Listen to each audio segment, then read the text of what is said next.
আমাদের একটি প্রশ্ন ছিল, কোরবানির দিনে আকিকা দেওয়া যাবে কিনা, দয়া করে জানাবেন। আসলে আকিকার দিনে কোরবানি আকিকা দেওয়া কোনো রকমের নিষেধ নেই, পৃথিবীর কেউ এটা দেখাতে পারবে না।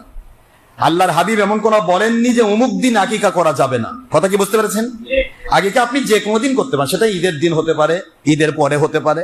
তো সেই দিন যেহেতু কোরবানি দিচ্ছেন গরু, যেহেতু বুখারী মুসলিম তিরমিজির হাদিসের ভাষায় একটা গরুতে 7টা ছাগল থাকে। কয়টা ছাগল? কথা বলছেন না কেন? কয়টা?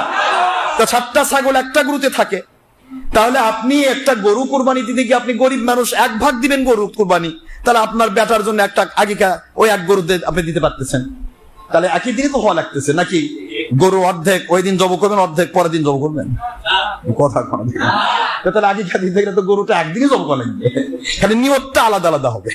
এই জন্য আকিকার দিন কোরবানি, কোরবানির দিন আকিকা, কোরবানির দিনে আকিকা দেওয়া কোনো সমস্যা নেই, দিতে পারবে এবং সেটা অবশ্যই কবুল হবে, কোনো সমস্যা নেই। কারণ হুজুর সাল্লাল্লাহু আলাইহি ওয়াসাল্লাম নিজে বলেছেন, ইন্না ফিল ইবলি ওয়াল বাকারে সাবআ শাতিন, একটা নয়, দুইটা নয়, প্রত্যেকটা গরুর মধ্যে এবং উটের মধ্যে 7টি ছাগল রয়েছে।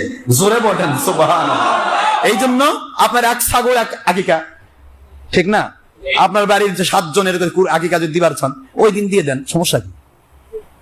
আকিকাও আল্লাহর রাস্তায়, কুরবানিও, এটা ওয়াজিব আর ওটা সুন্নাত। কথা বলছেন না কেন?